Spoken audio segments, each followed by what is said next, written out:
आज की क्लास का स्टेज बिल्कुल रेडी है। आपने देखा पिछली क्लास मैंने काफ़ी अच्छी बात करी थी आपसे। मुझे उम्मीद है मुझे कि आपने उसको रिवाइज कर लिया होगा। यशु एंड तनीषा, कर लिया? हम्म। आज की क्लास में उससे आगे बढ़ेंगे। मेरी आदत है थोड़ा सा मैं रिवाइज करता हूँ पिछली क्लास का, तो मैं हल्का सा रिवाइज कर लूँगा आज, लेकिन मैं उससे पहले क्लास नंबर 2 लिख देता हूँ और बताता हूँ कि इसके सपोर्ट में, क्लास के साथ सपोर्ट में आपके साथ आपके पास ये रीडिंग्स भी होता है। स्टडी मटेरियल भी हमारा पर्सनल है। रीडिंग्स तो कॉलेज का अलग है ही, पिछली क्लास में बता चुका था आपको। जैसे मैं पढ़ते जाता हूँ पढ़ाते जाता हूँ उसके साथ साथ ये रीडिंग भी करेंगे, तो एक बहुत अच्छा सीमेंटिंग लेयर लग जाएगा आपके कॉन्सेप्ट में। रीडिंग में न्यूमेरिकल्स भी, उसके सॉल्यूशंस भी है। पिछली क्लासेस में दिखा चुका हूँ आपको। मौका मिलेगा तो मैं क्लास में कराता ही रहूँगा। मौका तो मिलना ही मिलना, और क्या है, कराता भी जाऊँगा साथ साथ आपको। ठीक है, इसके बारे में बात होगी। पहले लिखिए क्लास नंबर 2। लिखिए जी। एक प्रॉपर एंड सेपरेट रजिस्टर आपका होना चाहिए इसके लिए, मानते हो?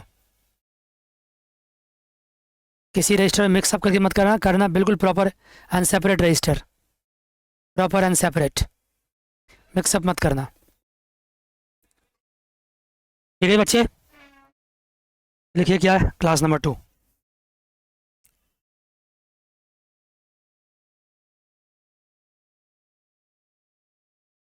क्लास नंबर 2 लिखिए।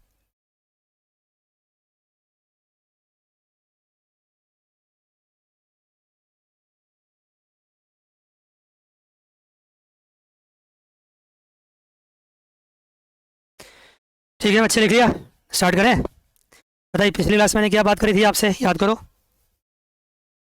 जो भी बात करी थी रिवाइज करेंगे, लेकिन उससे पहले मैं आपको वेलकम कर लूँ। Hello dear student, this is Praveen Kumar Jha. Welcome to Unique Classes of Right Way. ठीक है जी, राइट सर। तो मैंने बताया था कि आपको जो मैक्रो इकोनॉमिक्स है, इंटरमीडिएट, इंट्रो है, ये सब पुरानी बात हो गई। इंट्रो आपको भी पढ़ना है, intermediate semester 3rd and 4th में है। आपके सिलेबस में national income, money, income spending, classical ISLM model and fiscal policy, monetary policy है। सबसे इंपॉर्टेंट यूनिट में से 4th यूनिट है। 3rd and 4th equally important है, सेकंड भी है, उसके बाद एंड फर्स्ट तो सबसे लास्ट में मान सकते हैं, लेकिन मार्क्स के पॉइंट ऑफ व्यू से सारे इंपॉर्टेंट है। लेकिन मार्क्स के लिए भी 3rd and 4th most important. Marks के लिए भी मतलब 70% मार्क्स जो है ना आपका 3rd एंड 4th यूनिट से ही आएगा। इनकम स्पेंडिंग की बात करी थी 1930s में, काफ़ी ग्रेट डिप्रेशन हुआ था। उससे पहले क्लासिकल इकोनॉमिक्स चलते थे। 1776 में एडम स्मिथ ने क्लासिकल इकोनॉमिक्स शुरू किया था। मैं जल्दी जल्दी बोलते जा रहा हूँ, लेकिन 1930 में ग्रेट डिप्रेशन हुआ। ग्रेट डिप्रेशन का कोई भी समाधान क्लासिकल के पास नहीं था। 1936 में के वाई कीन्स इमर्ज हुए लंदन में, और उसने फिर शॉर्ट रन इकोनॉमिक्स दिया, जिसको किनेशियन इकोनॉमिक्स भी कहते हैं। और फिर उसने पूरे इकोनॉमिक वर्ल्ड को दो हिस्से में बढ़ गया, क्लासिकल एंड किनेशियन। क्लासिकल के बारे में बहुत बातें मैंने की थी पिछली क्लास में। Real factors are important, no government intervention, supply created on demand, supply side economics, long run economics, full employment and like that. इसके कॉरस्पॉन्डिंगली कीन्स क्या समझते हैं उसके बारे में आज बात होगी। लेकिन मैंने आपसे कहा था पिछली क्लास में कि मैं क्लास कहाँ से स्टार्ट करूँगा, बताओ कहाँ से करूँगा। आज की क्लास में क्या बात करूँगा? सबसे पहले मैंने कहा था फुल एम्प्लॉयमेंट लेवल के बारे में आज हम सबसे ज़्यादा बात करेंगे। सिलेबस में भले ही इस तरीके से नहीं पूछा जाएगा जिस तरीके से मैं बता रहा हूँ आपको, लेकिन टीचर्स को थोड़ा सा लिबर्टी ले करके थोड़ा आगे या थोड़ा पीछे बताना पड़ता है, क्योंकि कॉन्सेप्ट डेवलप करना है। कोई भी चीज़ कभी भी पूछा जा सकता है। तो टॉपिक लिए फुल एम्प्लॉयमेंट लेवल, क्या मतलब है इसका, लिखिए क्या कहानी है। आप लोग कुछ हद तक सुने होते हैं कॉलेज में, सॉरी स्कूल डेज में, लेकिन थोड़ा मैं इसको और बढ़िया से क्या करता हूँ, एलोबरेट कर देता हूँ। टॉपिक लिखिए फुल एम्प्लॉयमेंट लेवल।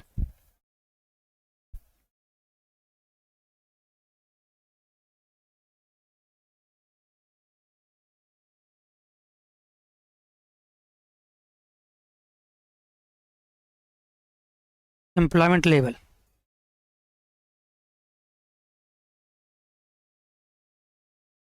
क्या कहानी है इसका? देखो, आपके फैक्टर ऑफ प्रोडक्शंस कौन कौन से बता सकते हैं? फैक्टर ऑफ प्रोडक्शंस, बिल्कुल सही कहा आपने, फैक्टर ऑफ प्रोडक्शन। आपने कहा land, labour, capital and entrepreneurship. इन सब को मिला करके ही तो प्रोडक्शन होता है ना, मान गए? क्लासिकल क्या बिलीव करता है? Classical economic believes what?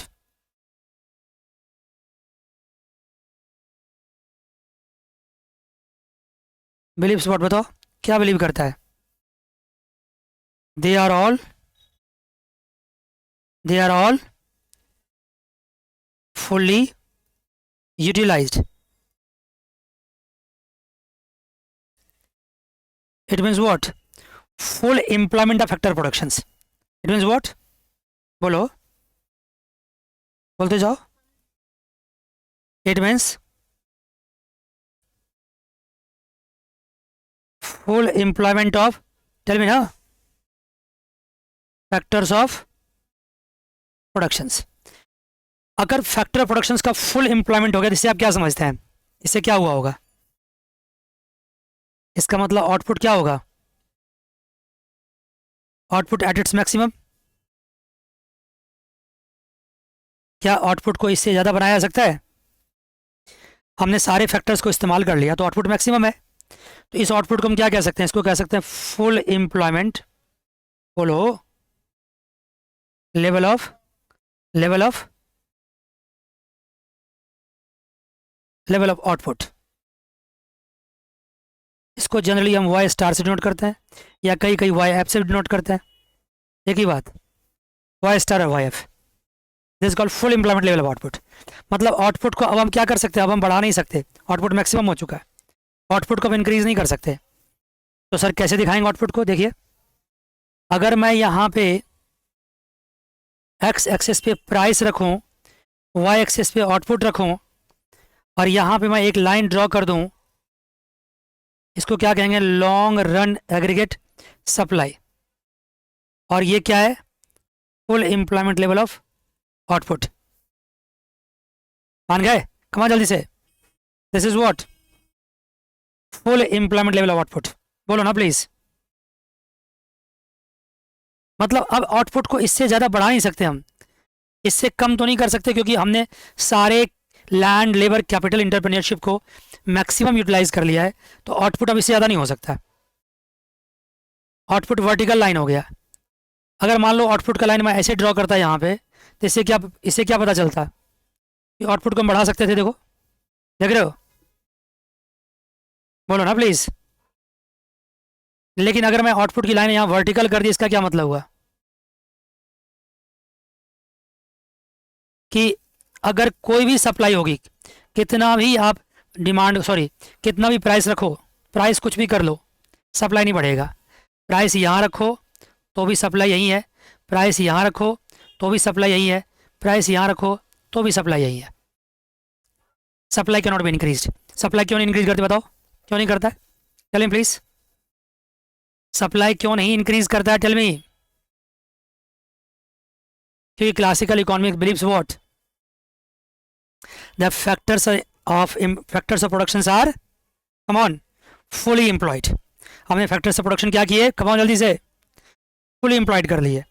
अगर हमने फैक्टर से प्रोडक्शन को फुली एम्प्लॉयड कर लिए, तो क्या अब ये पॉसिबल है कि हम अपनी आउटपुट को बढ़ा सकते हैं? कहाँ से बढ़ा सकते हैं? बढ़ा ही नहीं सकते. मान गए? इसको LRAS क्यों बोलते हैं? लॉन्ग रन एग्रीगेट सप्लाई कर बोलते हैं इसको. मैक्रो इकोनॉमिक्स में पूरे इकोनॉमी का एज अ होल सप्लाई लेते हैं हम, इसलिए इसको एग्रीगेट सप्लाई बोलते हैं. मान गए? मैक्रो इकोनॉमिक्स में किसी पर्टिकुलर प्रोडक्ट की सप्लाई की बात नहीं करते, किसी पर्टिकुलर गुड्स की सप्लाई की बात नहीं करते. वहाँ aggregate goods and aggregate product की बात करते हैं. पूरे इकोनॉमी में कितना प्रोडक्शन हो रहा है उसकी बात कर रहे हैं, इसलिए वहाँ पे क्या लेते हैं हम? Aggregate supply. और ये एग्रीगेट सप्लाई किस पीरियड में? लॉन्ग रन में है ना. This called what? Long run aggregate supply. अब ये लॉन्ग रन एग्रीगेट सप्लाई यहाँ पे क्या है? ये इनइलास्टिक है. लिख लो कहीं पे लिखना चाहो तो. Inelastic to price.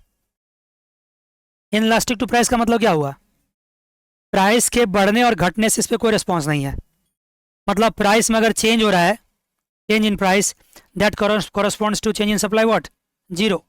देखो ना, अगर प्राइस में चेंज हो रहा है तो सप्लाई में कितना चेंज हो रहा है? जीरो हो रहा है.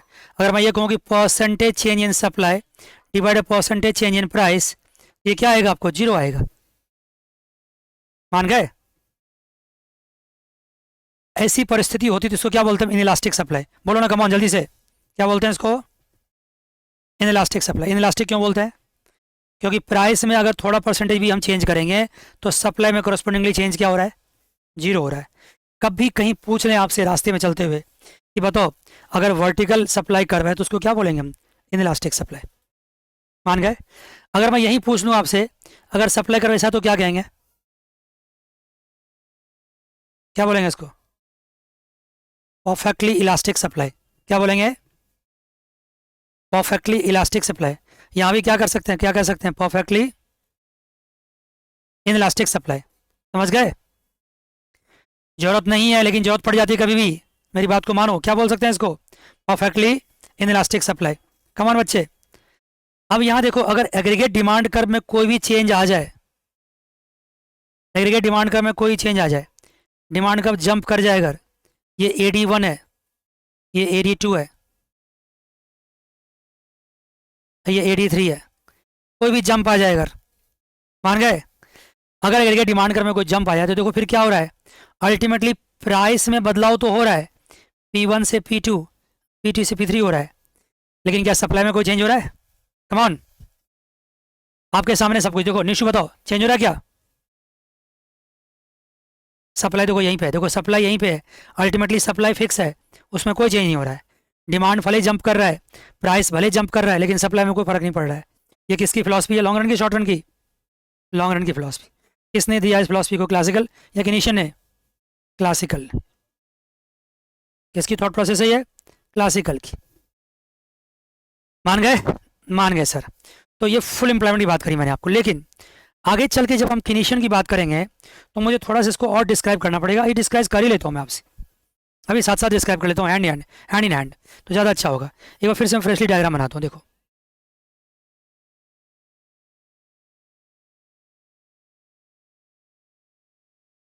देखो, दिख रहा होगा सबको? दिख रहा, मुझे भी दिख रहा है। रीज्वाइन कर लो, मैंने भी ज्वाइन कर रखा है, मुझे भी अपना स्क्रीन दिख रहा है। इन सारी समस्याओं को दूर करने में 2 डिवाइस से ज्वाइन कर रखा है मैंने। करो।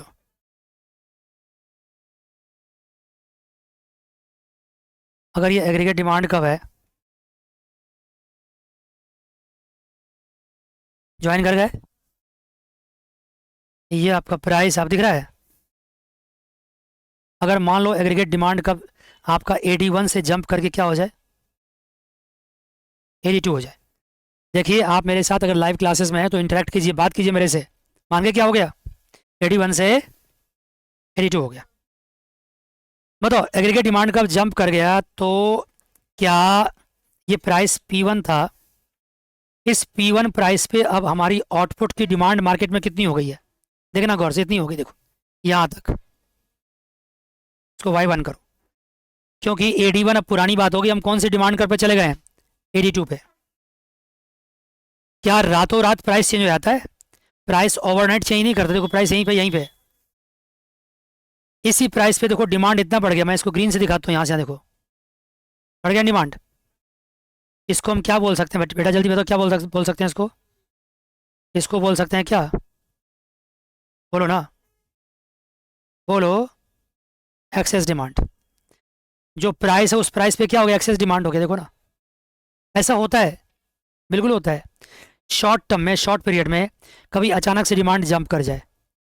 आपने देखा होगा कि जब कोरोना पीरियड था उसमें कई चीज़ की डिमांड क्या हो गई? अचानक से बढ़ गई। मेडिसिन की डिमांड बढ़ गई, हर्ब सब्स की डिमांड बढ़ गई, वो काढ़ा की डिमांड बढ़ गई, हल्दी का डिमांड बढ़ गया, नहीं बढ़ गया? तो कम ऑन, सैनिटाइजर डिमांड बढ़ गया। यस, तो डिमांड किसी चीज़ का शॉर्ट टर्म में किसी वजह से जंप कर सकता है, ये एक्सेस डिमांड हो गया। एक्सेस डिमांड को पूरा कैसे किया जाएगा बताओ? मैंने अभी कुछ देर पहले क्या कहा था कि लैंड, लेबर, कैपिटल, एंटरप्रेन्योरशिप क्या है? ऑलरेडी क्या है ये? बोलो ना। तो अगर ये फुली यूटिलाइज्ड है, फुली यूटिलाइज्ड है, तो आप मुझे जवाब दीजिए कि अब जो मार्केट में ये एक्सेस डिमांड जो हुआ है, ये डिमांड कैसे मीट होगा, कैसे पूरा होगा, क्या करेगा? ऐसे तो प्राइस तो बढ़ना बात की बात है। अब होगा क्या, एक फैक्ट्री दूसरे फैक्ट्री के वर्कर्स को अपनी तरफ खींचेगा, तो मेरे पास आ जाओ भाई, डिमांड मार्केट में पूरा करना है। आप मान लो किसी फैक्ट्री में काम करते हो, फैक्ट्री 1 में, फैक्ट्री 2 आपसे कहेगा मेरे पास आ जाओ, फॉर्म 1 फॉर्म 2 को खींचेगा, खींचेगा नहीं खींचेगा? बताओ जरा। तो फॉर्म 1 को छोड़ के आप फॉर्म 2 में कब जाओगे बताओ? हर कोई प्रोडक्शन बढ़ाना चाहे, कब जाओगे आप? जितनी सैलरी फर्म 1 मिल रही थी उससे ज़्यादा मिले यहाँ पे, मानते हो? मार्केट में डिमांड बढ़ गया तो जितनी सैलरी आपको यहाँ मिल रही थी उससे ज़्यादा सैलरी में आप कहाँ चले जाओगे? फर्म 2 में चले जाओगे। तो वर्कर्स क्या करेगा? अब वर्कर्स क्या करेगा? अपना वेज बढ़ा देगा, मानते हो? वर्कर्स की डिमांड बढ़ गई तो वेज नहीं बढ़ा देगा? या वर्कर से आप ओवर टाइम काम करवाओगे, 8 घंटे ड्यूटी में काम नहीं हो रहा तो 10 घंटा करवाओगे, 15 घंटा करवाओगे, तो भी वर्कर्स क्या करेगा? ज़्यादा डिमांड करेगा पैसे की, मानते हो? वर्कर्स का वेज बढ़ जाएगा, जो कैपिटल होगा उसका क्या होगा? उस पर इंटरेस्ट बढ़ जाएगा, लैंड पे क्या होगा? रेंट बढ़ जाएगा। मतलब अल्टीमेटली फैक्टर कॉस्ट क्या हो गया? बोलो ना जल्दी से, फैक्टर कॉस्ट क्या हो गया? इंक्रीज कर गया, मानते हो? फैक्टर कॉस्ट के इंक्रीज करने से फाइनली क्या होगा? प्राइस इंक्रीज कर जाएगा। जो भी फैक्टर बढ़ेगा, फैक्टर कॉस्ट, अल्टीमेटली बिजनेसमैन किस पे चार्ज करता है? बताओ किस पे चार्ज करता है? बायर पे। तो जब बायर पे चार्ज करे तो प्राइस के थ्रू करेगा ना, तो प्राइस बढ़ गया ना। जब प्राइस बढ़ना स्टार्ट होगा तो प्राइस बढ़ने के साथ साथ क्या होता है बताओ? जब प्राइस बढ़ता है तो क्या होता है? प्राइस बढ़ने से डिमांड क्या होता है? डिमांड कम है, मूवमेंट होती है, और डिमांड कम होता है, क्या होती है? मूवमेंट होती है, नहीं है? मूवमेंट होती है, डिमांड कम होती है। देखो, अब डिमांड कम है, मूवमेंट होगी, डिमांड कम है, मूवमेंट होगी, डिमांड कम, मूवमेंट होगी। ग्रेजुअली प्राइस बढ़ता जाएगा, डिमांड का मूवमेंट होगा, और देखो यहाँ पहुँच जाएगा, और यहाँ जगह प्राइस क्या हो गया आपका? P2 हो गया, मानते हो? Come on. और जब प्राइस P2 हो गया तो फिर दोबारा से क्या हो गया? हमारा आउटपुट कहाँ पहुँच गया? देखो कहाँ पहुँच गया, कम ऑन, कहाँ पहुँच गया? फुल एम्प्लॉयमेंट लेवल पे। आउटपुट की बात कर रहा हूँ, ये आउटपुट इधर है। P2 तो प्राइस पहुंचा, मानते हो? P2 पे क्या पहुंचा? प्राइस। लेकिन हमारी आउटपुट कहाँ पहुंच गई? दोबारा से फुल एम्प्लॉयमेंट लेवल पे। यहाँ मतलब फुल एम्प्लॉयमेंट लेवल। अगर वर्टिकल लाइन पे आप आ गए हैं तो कहाँ आ गए? बताओ कमन, कहाँ आ गए? फुल एम्प्लॉयमेंट लेवल, बिल्कुल। तो बताइए, अब फिर दोबारा से आप आउटपुट कहाँ पे? वाई स्टार पे। प्राइस कहाँ पे? P2 पे। अब आपको क्या समझ में आया? क्लासिकल इकोनॉमिक्स ने क्या कहा था कि जब आप डिमांड बढ़ाओगे तो फाइनली क्या होगा? प्राइस P1 से P2 जाएगा और आउटपुट अल्टीमेटली सेम रहेगा। फुल एम्प्लॉयमेंट लेवल पे आउटपुट चेंज नहीं होगा। तो क्लासिकल ने गलत कहा था क्या? बताओ कम ऑन। क्लासिकल ने गलत बिल्कुल नहीं कहा था, लेकिन क्लासिकल ने जो कहा था वो किस पीरियड में कहा था? किस में कहा था? वो कहा था लॉन्ग रन में। किस में कहा था? लॉन्ग रन में। लेकिन यहाँ पे क्या हो गया? अब क्लासिकल ने जो कहा था किस में कहा था? लॉन्ग रन में। लेकिन यहाँ क्या हो गया? यहाँ शॉर्ट रन भी आ गया। ये जो एकदम से ग्रीन दिख रहा है, ग्रीन पट्टी दिख रहा है, जो एक्सेस डिमांड दिख रहा है, ये एक्सेस डिमांड क्या दिख रहा है? लॉन्ग रन या शॉर्ट रन? शॉर्ट रन में एकदम से मार्केट में डिमांड जंप कर गया। एकदम से जब भी डिमांड जंप करता है उसको क्या बोलते हैं? शॉर्ट रन बोलते हैं, लॉन्ग रन बोलते हैं? कम ऑन, शॉर्ट रन बोलते हैं। शॉर्ट रन में डिमांड एकदम से बढ़ गया। डिमांड के बढ़ने से फैक्टर फैक्टर कॉस्ट इंक्रीज कर गया। फैक्टर कॉस्ट के बढ़ने से प्राइस इंक्रीज कर गया। और ये सब काम क्या होगा?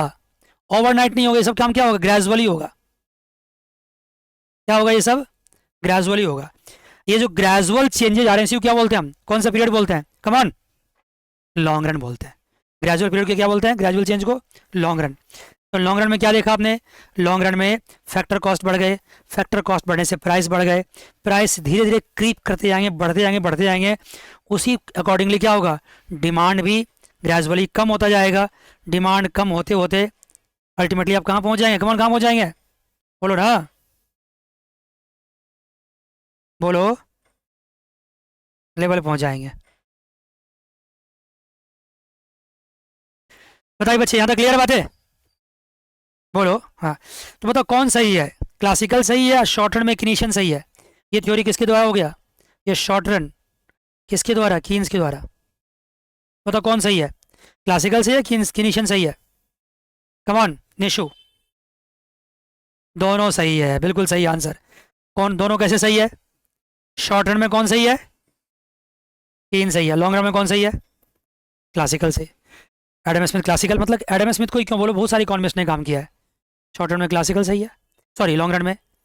तो हमें किसको प्रोपेगेट करना है? लॉन्ग रन या शॉर्ट रन को? किसको करना है? हमें दोनों करना है। हमें लॉन्ग रन को भी देखना है, शॉर्ट रन को देखना है। एक बार जानो, लॉन्ग रन जाते हो ना, लॉन्ग रन कभी किसी ने देखा नहीं आज तक। लॉन्ग रन सिर्फ एक प्लानिंग होता है। हम अगले साल ये काम करेंगे, ये क्या आपका लॉन्ग रन। जब सेमेस्टर 1 में था तो सेमेस्टर 2 के आपके लिए क्या था? कम ऑन, क्या था आपके लिए?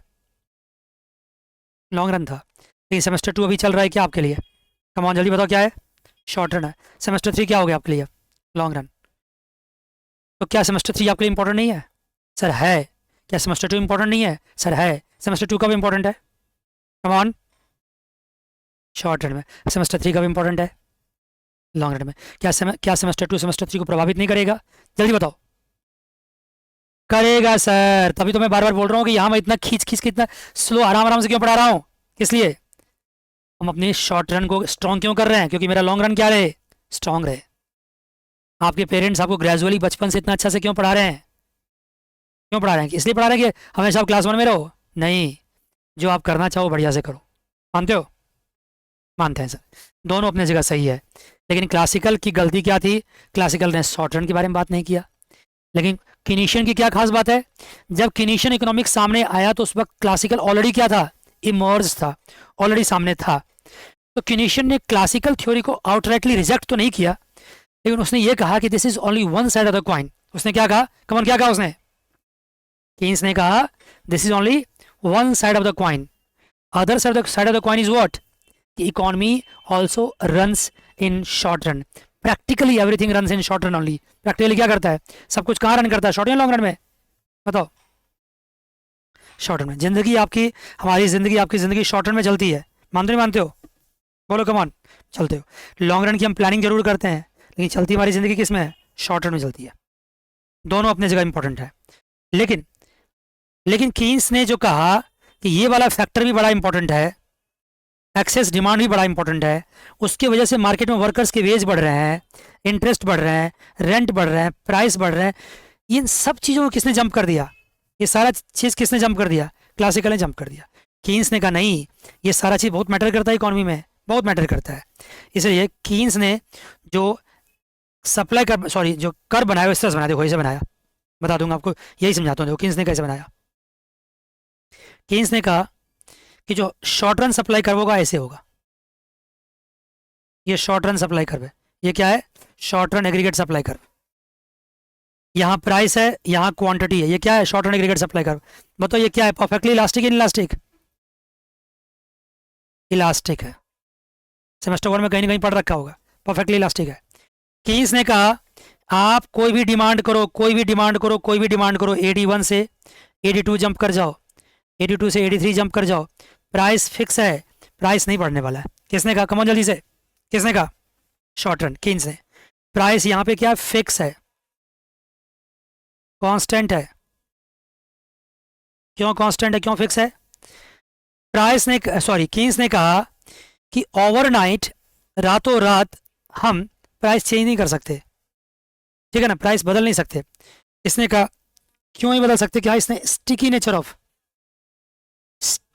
व्हाट? वेज। वेज को बढ़ाना आसान है, लेकिन क्या वेज को घटाना पॉसिबल है? बताओ जरा, बोलो। इसने क्या, क्लासिकल ने क्या कहा कि प्राइस हमारी बढ़ भी जाएगी, अगर डिमांड बढ़ेगा प्राइस हमारी, देखो ध्यान दो, प्राइस हमारी घट भी जाएगी। तो प्राइस का बढ़ना घटना कैसे होगा? वेज बढ़ जाएगा, वेज घट जाएगा। कितना आसानी से बोल दिया किसने? क्लासिकल ने। प्राइस आसानी से बढ़ जाएगा, प्राइस आसानी से घट जाएगा। इतना आसान नहीं होता है। इसको मान लो AD0 मान लेते हैं समझने के लिए। इतना आसान नहीं होता है। क्यों नहीं होता है? क्योंकि वेज को बढ़ाना तो आसान है, वेज को घटाना मुश्किल है, क्योंकि स्टिकी नेचर होता है। क्या आप जहाँ नौकरी करते हो, करोगे या करता है कोई, मान लो, उसके सैलरी बढ़ते हैं हमेशा कि घटते हुए कभी सुना आपने? भाई पैंडेमिक आ जाए, कोई बहुत महामारी आ जाए, कोई पर्टिकुलर सिचुएशन आ जाए, वो बात छोड़ दो, नॉर्मल सर्कमस्टांस में वेज बढ़ता है घटता है? बढ़ता है। हर साल कुछ ना कुछ इन्फ्लेशन की वजह से वेज को बढ़ाना ही पड़ता है, तो वेज तो घटने का सवाल ही नहीं उठता है। तो कीन्स ने कहा कि वेज को घटाना लगभग नामुमकिन है, क्योंकि क्या है? लेबर यूनियन है, वो आपको घटा ही नहीं देगा। लोग स्ट्राइक करने लगेंगे, हड़ताल बैठ जाएंगे। यहाँ तो गवर्नमेंट कोई लेजिस्लेशन तो पास कर नहीं पाती है, कोई फार्म बिल नहीं ला नहीं पाती है, इतने सारे प्रोटेस्ट हो जाते हैं। वेज कहाँ से घटा लोगे? घटा लोगे? बताओ जरा, वेज घट पाएगा? कम ऑन, नहीं। तो ओवरनाइट हम वेज बढ़ा नहीं सकते, वेज घटा नहीं सकते, कोई भी चीज़ ना बढ़ा सकते ना घटा सकते ओवरनाइट। शॉर्ट रन में पॉसिबल नहीं है। इसका मतलब शॉर्ट रन में क्या है? प्राइस फिक्स है। और एक बात और है, कीन्स ने कहा कि in short run full employment of factors of production not possible. क्या कहा इसने बताओ? In short run full employment of factors of production not possible. किसी भी इकोनॉमी में ये पॉसिबल नहीं है कि आप सारे लैंड, लेबर, कैपिटल, एंटरप्रेन्योरशिप क्या कर लो, फुल यूटिलाइज कर लो। क्या आपके हिंदुस्तान में सारी फुली यूटिलाइज है? बताओ, कम ऑन, है क्या? किसी भी कंट्री में चलो फुली यूटिलाइज है? Land, labour, capital, entrepreneurship fully utilise नहीं हो सकते हैं। जो क्लासिकल ने कहा कि लॉन्ग रन में होंगे, जब होंगे तब देखेंगे। जिंदगी शॉर्ट रन में चलती है, शॉर्ट रन में land, labour, capital, entrepreneurship fully utilise नहीं हो सकते। इसका मतलब सोसाइटी में क्या अनएम्प्लॉयमेंट भी है, ठीक है ना? Unemployment exist in the society, बोलो जरा। अगर अनएम्प्लॉयमेंट सोसाइटी में एग्जिस्ट करता है तो क्या वेज बढ़ाना पॉसिबल है? बढ़ेगा बताओ? अगर बहुत सारे लोग अनएम्प्लॉयड हैं तो हम वेज क्यों बढ़ाएंगे? हम किसी न किसी को हायर कर लेंगे सस्ता रेट पे, बोलो जल्दी से, कम ऑन। तो शॉर्ट रन में सारे फैक्टर्स को एम्प्लॉयड करना पॉसिबल नहीं है। अनएम्प्लॉयमेंट कभी भी मैक्सिमम नहीं हो सकता है, एग्जिस्ट अनएम्प्लॉयमेंट कभी भी जीरो नहीं हो सकता। अनएम्प्लॉयमेंट एग्जिस्ट करेगा। वर्कर्स खाली बैठा हुआ है, काफ़ी सारे बिल्डिंग्स खाली बैठे हुए हैं, ज़मीन खाली बैठा हुआ है। तो हमारे फैक्टर जब 100% एम्प्लॉयमेंट नहीं है, एम्प्लॉयड नहीं है, तो बताओ फिर, तब तो हम इसको हायर कर सकते हैं ना। कॉस्ट बढ़ने की क्या जरूरत है? फैक्टर कॉस्ट इंक्रीज करेगा नहीं? फैक्टर कॉस्ट इंक्रीज करेगा बताओ? फैक्टर कॉस्ट विल, बोलो ना, factor cost will not increase. Factor cost increase नहीं करेगा। जब फैक्टर कॉस्ट इंक्रीज नहीं तो प्राइस इंक्रीज करेगा क्या? So the price will also not increase. Price will also not increase. Price भी इंक्रीज नहीं करेगा, मान गए? तो प्राइस यहाँ क्या हो गया? स्टिकी हो गया। याद रखना, शॉर्ट रन में प्राइस क्या रहेगा? कांस्टेंट रहेगा। शॉर्ट रन में प्राइस क्या रहेगा? फिक्स रहेगा। शॉर्ट रन में प्राइस क्या रहेगा? फिक्स रहेगा। और शॉर्ट रन में जो एग्रीगेट सप्लाई कर मैंने बनाया है, इसको क्या बोलते हैं? हॉरिजॉन्टल टू एक्स एक्सिस है। और ये कैसा है? परफेक्टली इलास्टिक है। मान गए बच्चा? अगर डिमांड का कुछ भी बढ़ जाए, डिमांड 1 से 2, 2 से 3 हो जाए, प्राइस में कोई चेंज हुआ क्या? कम ऑन, हुआ क्या चेंज? बोलो ना, प्राइस में चेंज हुआ क्या? यहाँ तक क्लियर है? ठीक है। तो आप देखो, छोटी सी बात थी, मैं जल्दी से बोल के भी निकल सकता था, लेकिन मैं थोड़ा टाइम ले रहा हूँ क्योंकि आप अभी सेकंड क्लास में ही है। 1, 2 क्लासेस, 3 क्लासेस तक हमारी फाउंडेशन तैयार होते हैं, उसके फिर आगे आपके सिलेबस पिकअप लेता है। यहाँ तक क्लियर हो गया? बता सकते हो? मैंने क्या कहा? शॉर्ट रन में जो सप्लाई कर वो क्या है? परफेक्टली इलास्टिक है, इनलास्टिक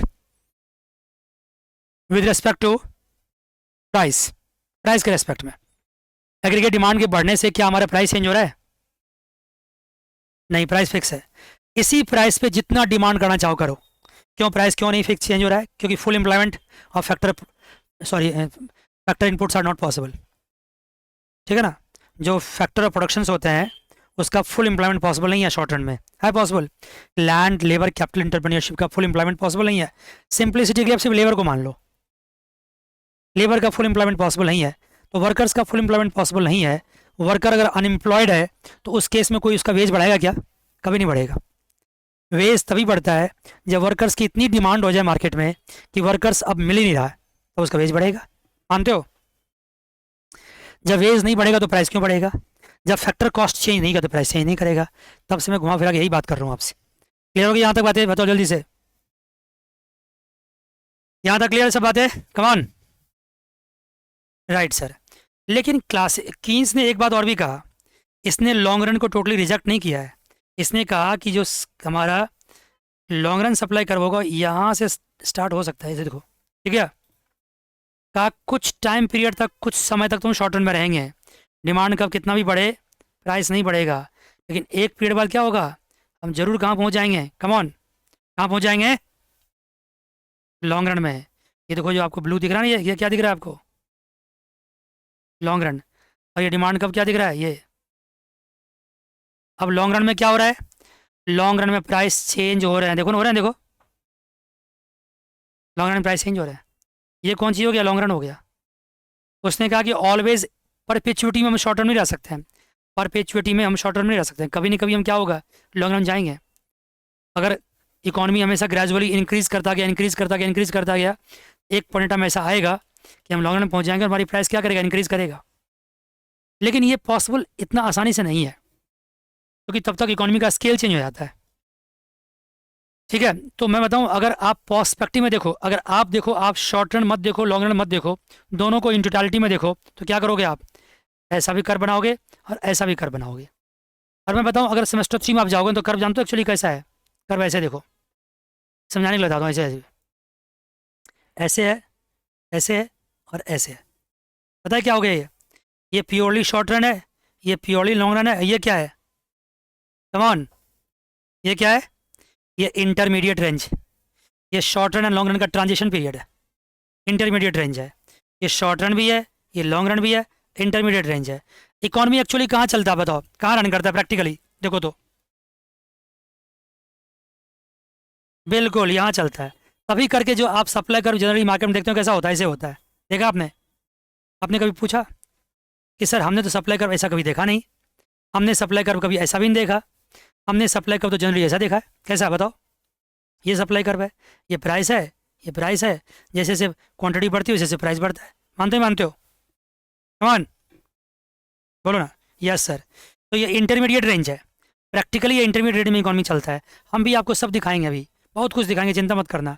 मेरी क्लास की यही खास बात होगी कि आपको ये बिल्कुल साइंटिफिकली लाइव क्लासेस इकोनॉमी में बिल्कुल आपके ब्रेन को छेद करता हुआ जाएगा। ये कॉन्सेप्ट ही है, कभी नहीं भूलने वाला कॉन्सेप्ट है। आपको मन करेगा कि मुझे कोई फ्रेंड मिले, मैं उसको पढ़ाऊँ इस चीज़ को। मानते हो, कभी कभार कोई चीज़ अच्छे से आता है ना तो मन क्या करता है, बोलो क्या मन करता है, बोलो ना। कोई अच्छा गाना गाता है तो मन करता है मैं गाना सुनाऊँ किसी को, किसी को अच्छा कॉन्सेप्ट है तो मन क्या करता है पढ़ाऊँ किसी को, समझाऊँ किसी को। कोई फ्रेंड आपसे पूछे तो मन कर यार ला ला रजिस्टर ला, बैठ जाओ बताता हूँ क्या कहानी है। मानते हो, come on, right sir, right sir. तो मज़ा आएगा आपको, थोड़ा वक्त रखिए, थोड़ा पेशेंस रखिए, जल्दीबाजी मत कीजिए, बहुत आसानी से आराम से पढ़िए। बहुत बातें आपके बुक्स में नहीं लिखी होगी, बहुत बातें आपको वो नहीं पढ़ाएंगे, लेकिन मुझे पता है वो बिटवीन द लाइन्स। कुछ इकोनॉमिक्स ऑनर्स में क्या होता है ना, जो 2 लाइन आप पढ़ते हो ना, उस लाइन के बीच में भी एक लाइन होती है जो आपको दिखाई नहीं पड़ता है, उसको बोलते हैं बिटवीन द लाइन्स। ये फ्रेजेज है, इंग्लिश का एक फ्रेज है, समझ गए, बोलो ना प्लीज़, क्या समझा आपने। ये ये एक लाइन दिख रही है, एक लाइन दिख रही है, ये आप पढ़ते हो, ये आप पढ़ते हो, लेकिन बिटवीन द लाइन्स जो लिखा ही नहीं कुछ, आप पढ़ोगे क्या। बिटवीन द लाइन्स आपको समझना पड़ता है। ये महादेव जी का थर्ड आइज है, सुन रहे हो बात को, खुद समझना होता है आपको, मान गए। तो आपको मैं ये लाइन भी पढ़ाऊंगा, ये लाइन भी पढ़ाऊंगा, और बिटवीन द लाइन्स जो नहीं लिखा वो भी पढ़ाऊंगा, क्योंकि एक्चुअली कॉन्सेप्ट यहीं छुपा होता है बिटवीन द लाइन्स में। जिंदगी आपकी बिटवीन द लाइन्स चलती है, मान गए, कम ऑन, राइट सर। तो ये बात होगी, पिछली क्लास में प्रॉमिस किया था मैंने फुल एम्प्लॉयमेंट लेवल का, उसकी मैंने धज्जियां उड़ाई आज क्लास में। अभी और भी मौका मिलेगा, और भी बातें करूँगा इस बारे में, लेकिन आइए कुछ बात अभी मुझे और भी करने का मन कर रहा है। क्या करने मन कर रहा है, ये पूरा चार्ट ही खाली पड़ा हुआ है केनीशियन का, लेकिन समझा चुका हूँ मैं सब कुछ आपको। इन्होंने कहा रियल फैक्टर्स इंपॉर्टेंट, इसने क्या कहा, real as well as nominal factors both are important. Real भी इंपॉर्टेंट, नॉमिनल भी इंपॉर्टेंट है, मनी भी इंपॉर्टेंट है। मनी भी मार्केट को बहुत प्रभावित करता है, बहुत अफेक्ट करता है। इसने क्या कहा, इसने कहा real factors have their intrinsic value, बिल्कुल सही कहा इसने, करेक्ट है। Nominal factors have no intrinsic value, ये सही कहा इसने। नॉमिनल फैक्टर का कोई इंट्रिंसिक वैल्यू तो नहीं होता है, लेकिन वो जोरी होता है इकोनॉमी के लिए। नो गवर्नमेंट इंटरवेंशन नीडेड, इसने क्या कहा, गवर्नमेंट इंटरवेंशन, बोलो ना, नीडेड। एग्जाम्पल दो, मैंने दिया था पिछली क्लास में, कोरोना पीरियड है, महामारी आया, महामारी लॉन्ग रन में क्या होता है, अपने आप ठीक हो जाता है, 10-20-50 लाख के लोगों की जान ले लेता है, अपने आप ठीक हो जाता है।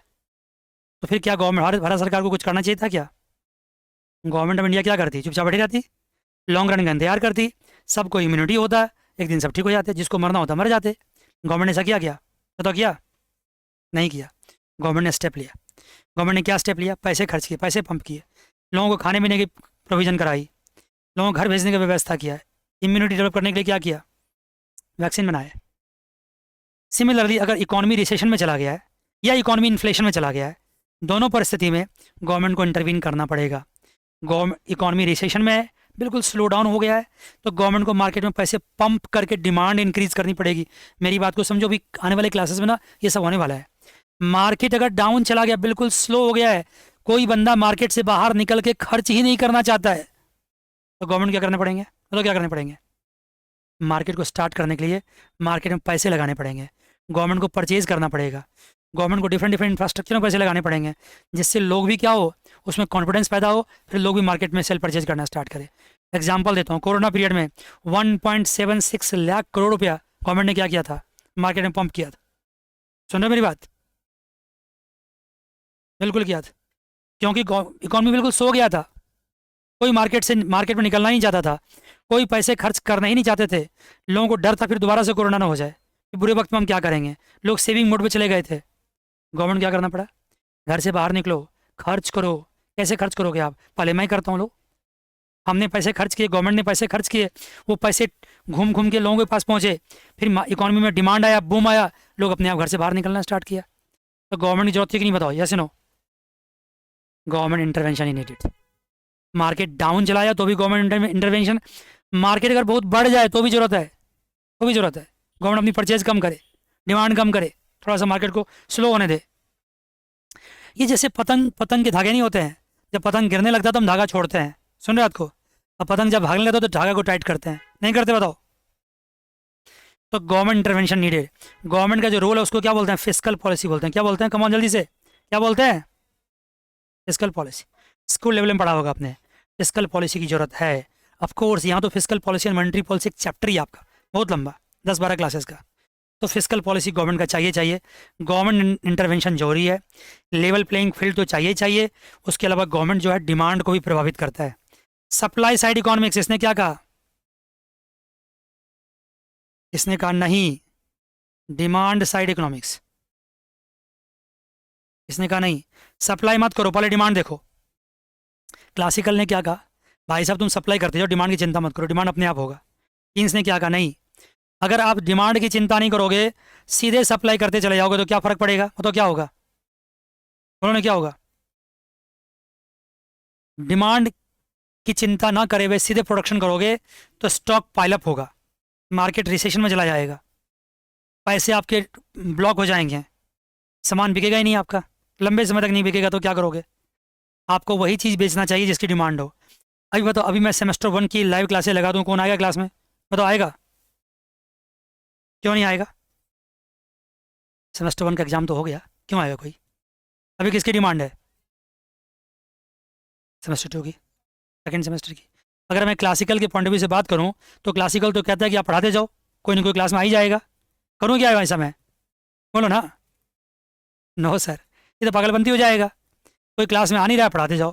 क्लासिकल से पूछूंगा, भाई साहब आपने कहा पढ़ाते जाओ, कोई ना कोई आ जाएगा, कहेगा मैं तो कह रहा हूँ आ जाएगा, पढ़ाते जाओ आप, कब आएगा भाई, लॉन्ग रन में, आज नहीं कल आएगा, कल नहीं परसों आएगा, ऐसे तो 5 साल में क्लास लगा बैठे रहूँ, मानते हो, नहीं।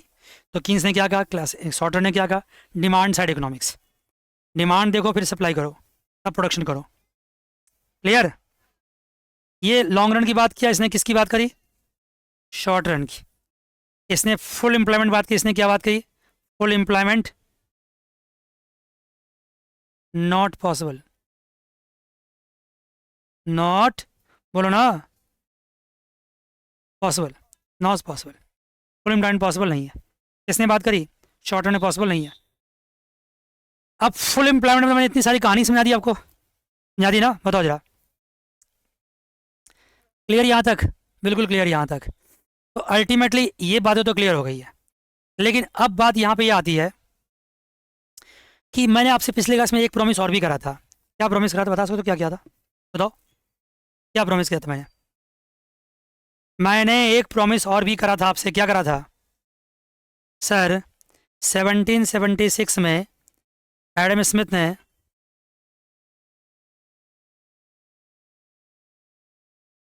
क्लासिकल इकोनॉमिक्स को प्रोपेगेट करना स्टार्ट किया, थ्योरी दिया इनविजिबल हैंड का। इससे पहले क्या कॉन्सेप्ट था, तो मैंने क्या कहा था आपका, बताओ क्या कहा था, इससे पहले क्या था, इससे पहले था मर्केंटालिज्म, उसको भी सुन लो कहानी थोड़ा सा आज। क्या था इससे पहले, मर्केंटालिज्म, लिखो इसको, MERCHANTILISM, मर्केंटाइलिज्म। कमान, क्या था इससे पहले? मर्केंटाइलिज्म, मर्केंटाइलिज्म बोलते हैं इसको। वैसे तो मर्चेंट होता है, लेकिन मर्केंटाइलिज्म।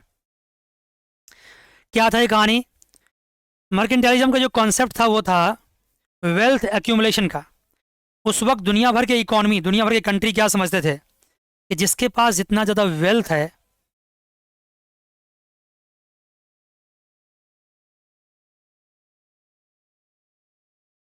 वेल्थ एक्यूमुलेशन का क्या कॉन्सेप्ट था बच्चा? बोलो ना। वेल्थ एक्यूमुलेशन का, जिसके पास जितना ज़्यादा वेल्थ है वो कंट्री उतना रिच है। वेल्थ कौन से फॉर्म में है? In the form of, in the form of costly metals, like what? Bullions, आपने कहा गोल्ड, सिल्वर भी लिख लो, एक्सेट्रा, टाइटेनियम, कुछ भी लिख सकते हो। जिसके पास जितना ज़्यादा कॉस्टली मेटल्स है वो उतना ज़्यादा क्या वेल्दी है, उतनी पावरफुल कंट्री है, उतनी रिच कंट्री है, उतनी रिच कंट्री है। तो पावरफुल कंट्री कौन है? पावरफुल कंट्री होने के लिए क्या होना चाहिए? रिच होना चाहिए। रिच किस में होना चाहिए? Costly metals. ऐसा करने के लिए सब लोग, सब कंट्री ने क्या किया फिर? सारे कंट्री दुनिया भर के क्या किए? दुनिया भर कंट्री ने अपने यहाँ गोल्ड को जमा करने की कोशिश शुरू की। आप अगर पुराने ज़माने के पिक्चर देखोगे ना, तो ओशियंस में, समंदर में बहुत सारे लोग क्या करते, डाकू लोग क्या करते थे, ज्वेलरी या कॉस्टली बुलियंस बुलियंस लूटते थे। याद है डकैत लोग? देखोगे आप, बड़े बड़े विलेंस होते हैं, वो देखते हैं बड़े बड़े बुलियंस एंड डायमंड डायमंड लेके दिखाते रहते हैं कि हमारे पास कितना, कितने रिच हम हैं। मानते हो? पुराने पिक्चर में देखना आप। ये जो कॉन्सेप्ट था, इसका असर क्या हुआ? इसका असर हुआ कि दुनिया भर के कंट्री में एक्सपोर्ट, दुनिया भर कंट्री ने किस पे ज़्यादा जोर दिया? बताओ किस पे जोर दिया? एक्सपोर्ट पे। दुनिया भर कंट्री एक्सपोर्टिंग कंट्री होने लगे। क्यों एक्सपोर्ट क्यों किया? बताओ क्यों किया? ये हमारा कंट्री है, हम एक्सपोर्ट करें तो हमारे पास पैसा आएगा, नहीं आएगा? बताओ। अगर हम सामान बेचेंगे तो मेरे पास क्या आएगा? पैसा आएगा। जब मेरे पास पैसा आएगा तो उससे हम क्या परचेज करेंगे? Bullions, costly metals. या हो सकता है कि जिस कंट्री को हम एक्सपोर्ट कर रहे हैं वहाँ से हमारे पास कॉस्टली मेटल्स आ जाए। मानते हो? अगर हम इंपोर्ट करेंगे तो इंपोर्ट करने से क्या होगा? बताओ क्या होगा? इंपोर्ट करने से हम सामान परचेज करेंगे, हमारे पैसे क्या होंगे? बाहर चले जाएंगे। हमारे वेल्थ कहाँ जाएंगे? बाहर चले जाएंगे। तो इंपोर्ट हमारे लिए क्या हो गया? डिस्करेजिंग फैक्टर हो गया। दुनिया भर कंट्री ने एक्सपोर्ट को करने की कोशिश करी। जो जितना ज़्यादा एक्सपोर्ट करेगा उतना रिच होगा। एक्सपोर्टिंग नेचर होगा सब कंट्री का। अब एक्सपोर्ट करने के लिए कंट्री ने क्या किया? दूसरे मार्केट को कैप्चर करना स्टार्ट किया। पूरी दुनिया भर के मार्केट को कैप्चर करना स्टार्ट किया। इस कंट्री में हम ही एक्सपोर्ट करेंगे, इस कंट्री में हम ही एक्सपोर्ट करेंगे। उसके चक्कर में क्या किया उसने? कॉलोनीज बनाई, कंट्रियों को गुलाम कर दिया। भारत भी गुलाम हुआ। किसका? ब्रिटिशर्स के। उससे पहले किसके? फ्रांसीसी के। कुछ पार्ट गोवा था भारत का, किसका गुलाम था? पुर्तगाल का। अफ्रीका पूरा फ्रेंच का गुलाम था। यूएसए खुद ब्रिटिशर्स के गुलाम थे। कॉलोनी बना लिया। ये कॉलोनी क्यों बनाया? कॉलोनी बनाने वाले कंट्री कौन थे? Maximum European country. ये कॉलोनी बनाया कि हम यहाँ पे एक्सपोर्ट करेंगे, हम यहाँ पे एक्सपोर्ट करेंगे। सिर्फ एक्सपोर्ट ही नहीं करता था, हमारे ऐसे कंट्री जो, जिसको उन्होंने नोच नोच के खा गया। कैसे खा गया? हमारे यहाँ के रॉ मटेरियल्स को उठा उठा के कहाँ ले गया? तो कहाँ ले गया? अपने कंट्री में। और उसी रॉ मटेरियल से क्या बनाया? Finish goods. और फिनिश गुड्स को कहाँ डंप किया? हमारे कंट्री में। हमारा रॉ मटेरियल ले गया सस्ता में, अपना फिनिश गुड्स क्या किया? महंगा में। पैसे कमाए, पैसे से क्या किए? गोल्ड बुलियंस खरीदे। इवन हमारे यहाँ के बहुत सारे हीरे जवाहरात ये बुलियंस लूट के भी ले गए हो। पढ़ा होगा अपने इंग्लैंड को, नहीं पढ़ ले गए? बताओ, बोलो ना, पढ़ा नहीं पढ़ा ये? अरे कमान, पढ़ा कि नहीं पढ़ा है? आ रही आवाज? एक्सक्यूज मी, आवाज आ रही है? यस सर, आ रही है। आपने पढ़ा ना? देखो ना, ब्रिटिशर्स ने क्या किया? हमारे को गुलाम बनाया, कॉलोनी बनाई हमारे यहाँ से रॉ मटेरियल लूट के ले गए। जैसे मान लो यार्न है, धागे हैं, धागे यहाँ से ले गए, वहाँ कपड़े बनाए, उसी कपड़े को हमारे यहाँ बेचा, फिर धागा फ्री में ले गया, कपड़ा महंगा बेचा, खूब एक्सपोर्ट किया, रॉ मटेरियल्स हमारे यहाँ से उठा के ले गया, कितना नोचा हमारी कंट्री को, और सिर्फ हमारी कंट्री को नहीं, पूरा अफ्रीका को नोच लिया। यूएसए तो को नोचा। चाइना खुद गुलाम था, किसका बताओ, किसका गुलाम था? जापान का। तो दुनिया भर में ऐसा तांडव चलता रहा, लूटपाट चलता रहा। उसका वजह क्या था? उसका वजह था मर्केंटलिज्म, इकोनॉमिक थॉट प्रोसेस। क्या था कॉन्सेप्ट लोगों का, बताओ क्या था? Wealth accumulation. वेल्थ किस फॉर्म में? कॉस्टली मेटल्स के फॉर्म में। उसके लिए क्या करेंगे? एक्सपोर्ट करेंगे। एक्सपोर्ट के लिए क्या करेंगे? कॉलोनी बनाएंगे। कॉलोनी कैसे? उस कंट्री के सारे कंट्री को गुलाम बना लेंगे, उसकी शासन व्यवस्था को कंट्रोल कर लेंगे, पूरी एडमिनिस्ट्रेशन कंट्रोल कर लेंगे, अपने लोग लगा देंगे वहाँ पे, वहाँ से रॉ मटेरियल लूट लेंगे, अपने फिनिश गुड्स वहाँ डंप करेंगे, सारा ट्रेड हमारे फेवर में। मानते हो कितना अन्याय हुआ? आप सिर्फ इंडिया को देख लो तो पूरा समझ लो पूरी दुनिया में कितना अन्याय किया उन लोगों ने। लेकिन उसके पीछे का वजह क्या था? जड़ क्या था बताओ? मर्केंटाइलिज्म। बिल्कुल ये जड़ था। अगर ये कॉन्सेप्ट, ये थॉट प्रोसेस नहीं होता तो फिर ऐसा नहीं होता। ये थॉट प्रोसेस किसने बदला? किसने बदला? एडम स्मिथ ने। कब बदला? 1776 में। एडम स्मिथ ने क्या कहा? भाई आपको रिच होना है, रिच होने के लिए बुलियंस नहीं चाहिए, ज्वेलरी नहीं चाहिए, आपको प्रोडक्शन चाहिए। क्या चाहिए? बोलो कमॉन, क्या चाहिए? प्रोडक्शन। प्रोडक्शन होगा तो क्या होगा? एम्प्लॉयमेंट होगा। एम्प्लॉयमेंट होगा तो अपने आप लोगों के पास कैसे क्या आएंगे? तो पैसे आएंगे, लोग रिच होंगे। समझ गए? प्रोडक्शन करो, प्रोडक्शन करने से लोग बिजी होंगे, इंफ्रास्ट्रक्चर डेवलप होगा, लोगों के पास पैसे आएंगे, आम लोग अमीर होगा, डिमांड बढ़ेगी, सब फ्लरिश करेगा, सब ग्रो करेगा। किसने दिया कॉन्सेप्ट? Adam Smith. बहुत सारे कंट्री जो धीरे धीरे उसको समझ में आने लगा। सही बोल रहा है, मर्केंटलिज्म का फिलॉसफी खत्म होने लगा धीरे धीरे करके। एकदम से कोई चीज़ जाता नहीं है, धीरे धीरे जाता है। ये mercantilism almost second world war के पास आते आते खत्म हो गया। सेकेंड वर्ल्ड वॉर के आते आते खत्म हो गया। सेकेंड वर्ल्ड वॉर के पास तो ऐसी कहानी हो गई कि दुनिया भर के कंट्री जो है ना, प्रोडक्शन पे ध्यान देने लगा, मैक्सिमम प्रोडक्शन पे ध्यान देने लगा। मार्केट पूरी दुनिया भर की कंट्री में रिसेशन भी आ गया था सेकेंड वर्ल्ड वॉर में। वही तो कहा मैं 1930 कहानी, ये देखो ये कहा था, नहीं कहा था 1930 में क्या आया था? Great depression. हालांकि मैं सेकेंड वर्ल्ड वॉर की का पीरियड में डिफरेंट बता रहा हूँ आपको। वो पीरियड क्या था आपका? वो 1948 तक चला था। 48 सॉरी 45 तक, सॉरी मान लो, हाँ 45 तक, 1945 तक चला था। हिरोशिमा में 1945 में बम गिराया गया था, याद है आपको? आपने सुना होगा कम से कम। 6 अगस्त को और 9 अगस्त को। उसके बाद हमारा ये सेकेंड वर्ल्ड वॉर ख़त्म हो गया था 1945। 1945 के बाद से मर्केंटिलिज्म भी ख़त्म हो गया। दुनिया भर के कंट्री ने प्रोडक्शन पे ध्यान देना स्टार्ट किया और दुनिया भर के कंट्री फ्री भी होने लगे, याद है? और 1947 आते आते इंडिया भी फ्री हो गया, याद है? पढ़ा ही नहीं पढ़ा है? 15 अगस्त को इंडिया में तो चलो फ्रीडम फ्रीडम मूवमेंट भी था। दुनिया के बहुत सारे ऐसे कंट्री जहाँ फ्रीडम मूवमेंट था ही नहीं, ब्रिटिशर्स ने या बहुत सारे कंट्री ने अपने आप ही कॉलोनी को छोड़ दिया, फ्री छोड़ दिया, भाग गए वहाँ से। क्यों भाग गए बताओ?